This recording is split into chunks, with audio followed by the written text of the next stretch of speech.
Good morning student. BSc first year. आज मैं आपको बीएससी फर्स्ट ईयर का सेकंड सेमेस्टर का सिलेबस बता रही हूँ।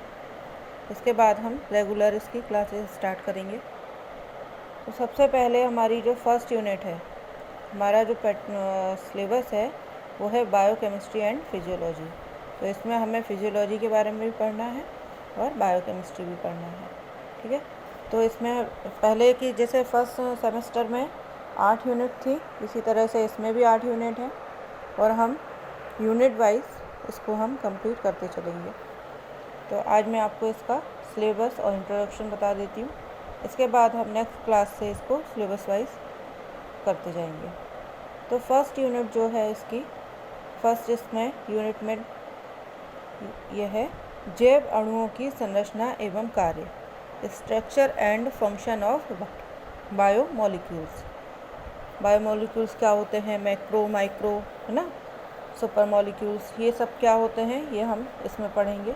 इसके बाद कार्बोहाइड्रेट की संरचना और उसके जैविक महत्व यानी structure and biological importance of carbohydrate, जिसमें हम क्या क्या पढ़ेंगे, मोनोसेकेराइड्स, डाइसेकेराइड, पॉलीसेकेराइड और ग्लाइको कंजुगेट्स। ठीक है, इसके बारे में हम पढ़ेंगे।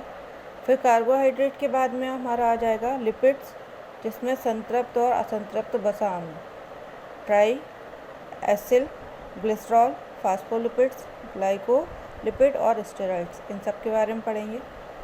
नेक्स्ट जो हमारी यूनिट होगी इसी में अल्फ़ा एमिनो एसिड्स की संरचना, structure of alpha amino acids, classification और सामान्य गुण, सिंपल कैरेक्टर्स इसके, आवश्यक और अनावश्यक अल्फ़ा एमिनो एसिड्स, प्रोटीन में संगठन के स्तर, सरल और संयुग्मी प्रोटीन।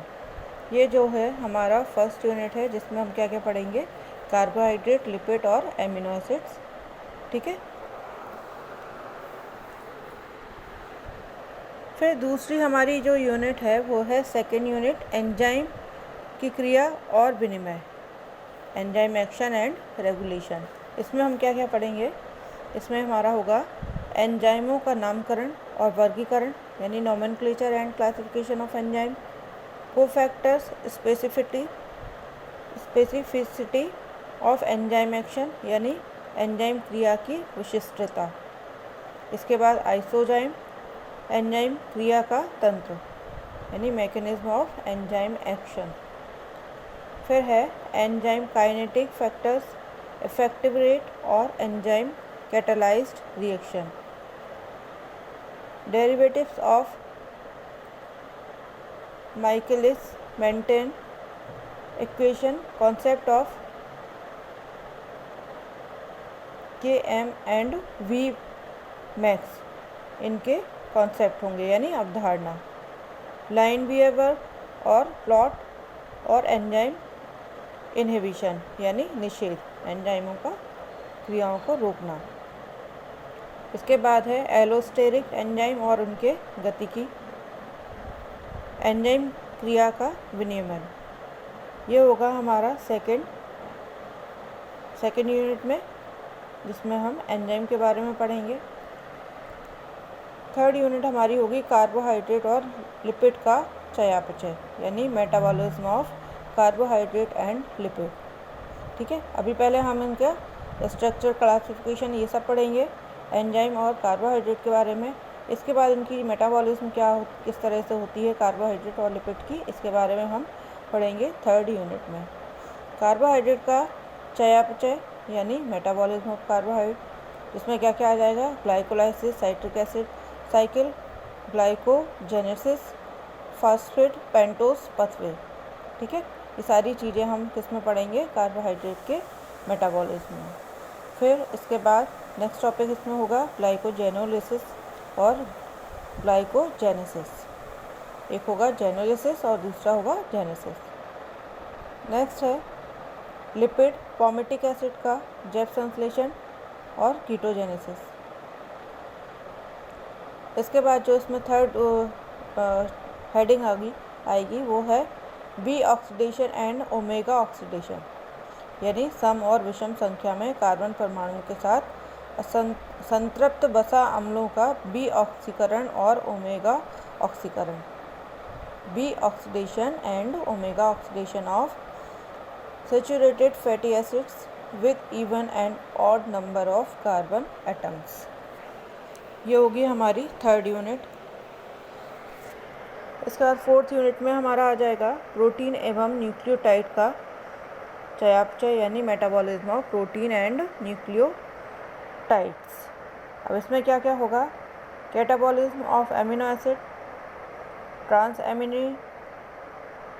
एमिनेशन और डीएमिनेशन और यूरिया साइकिल, ये सारा हम पढ़ेंगे किसमें? प्रोटीन के मेटाबॉलिज्म में। इसके बाद आएगा न्यूक्लियोटाइड एवं विटामिन, फिर माइटोकॉन्ड्रिया, श्वसन श्रृंखला यानी respiratory chain, oxidative phosphorylation and it's regulation यानी फास्फोरिलीकरण और इसके विनियमन की समीक्षा। ये हमारी 4 यूनिट हो गई। इसके बाद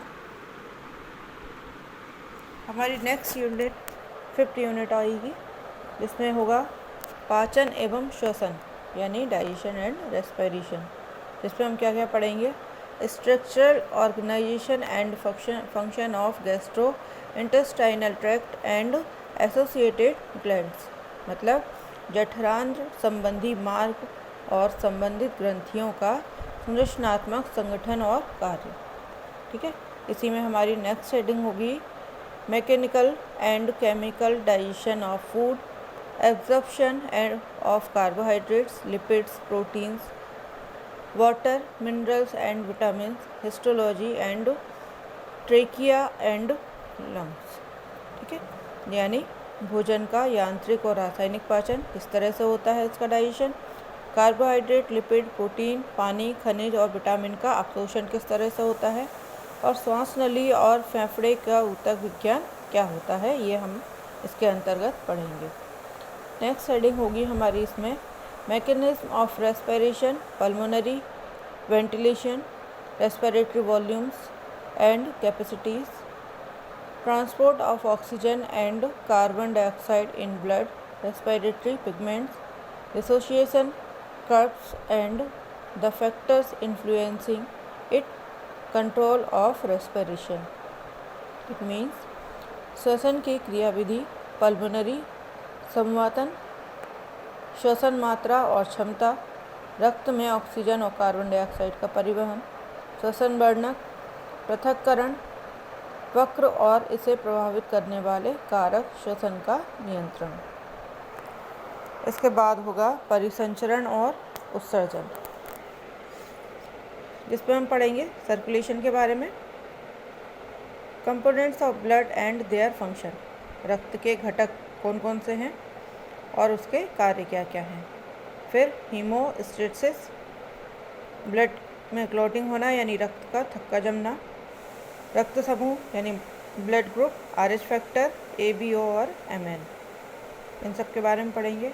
इसके बाद स्ट्रक्चर ऑफ मेमेलियन हार्ट, स्तनधारियों का हृदय किस तरह से की संरचना क्या होती है, इसके बारे में हम पढ़ेंगे।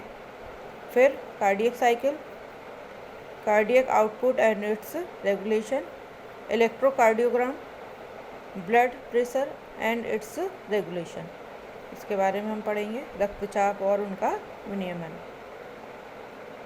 नेक्स्ट हेडिंग होगी इसमें structure of kidney and it's functional unit, mechanism of urine formation, यानी गुर्दे की संरचना और इसका कार्यात्मक इकाई, और मूत्र निर्माण की क्रियाविधि यानी यूरिन का फॉर्मेशन किस तरह से होता है, ये पढ़ेंगे। नेक्स्ट हमारी जो 7th यूनिट होगी वो है नर्वस सिस्टम एंड एंडोक्राइनोलॉजी, तंत्रिका तंत्र एवं अंतःस्रावी विज्ञान। इसमें हम क्या क्या पढ़ेंगे? न्यूरॉन की संरचना, विश्रामी झिल्ली विभव यानी structure of neuron, resting membrane potential. फिर इसके बाद जो हेडिंग है वो है origin of action, potential and it's propagation across the myelinated and unmyelinated nerve fibres, next है सिनेप्स, टाइप्स ऑफ सिनेप्स। इसके बाद जो हेडिंग है वो है endocrine glands, pineal, pituitary, thyroid, parathyroid, pancreas, adrenal hormone secreted by them. मतलब अंतःस्रावी ग्रंथियों के बारे में पढ़ेंगे, कौन कौन सी, पीनियल, पिट्यूटरी, थायराइड, पैराथायराइड, अग्नाशय और अधिवृक्क यानी एड्रिनल, और इनके द्वारा स्रावित होने वाले हार्मोन, कौन कौन सी ग्लैंड से कौन कौन से हार्मोन सीक्रेट होते हैं। इसके बाद लास्ट हमारी जो यूनिट है वो है मसल्स के सिस्टम, मस्कुलर सिस्टम, जिसमें हम पढ़ेंगे histology of different types of muscles, ultra structure of skeletal muscles. ठीक है। नेक्स्ट इसमें हेडिंग है molecular and chemical basis of muscles contraction यानी पेशी संकुचन का आणविक और रासायनिक आधार की पहचान, characteristic of muscles twist, motor unit, summation and tetanus, मांसपेशियों में मरोड़ की विशिष्टता, प्रेरक इकाई, योग और टिटनेस, इसके बारे में हम पढ़ेंगे। ठीक है। तो ये है हमारा सिलेबस सेकेंड सेमेस्टर का, BSc first year zoology second semester का सिलेबस। अब हम अपने सिलेबस के अकॉर्डिंग स्टार्ट करेंगे, जिसमें हमारी फर्स्ट यूनिट जो है जैव अणुओं की संरचना एवं कार्य, तो हम यहाँ से अब इसको नेक्स्ट वीडियो में स्टार्ट कर देंगे। तब तक के लिए टेक केयर, थैंक यू।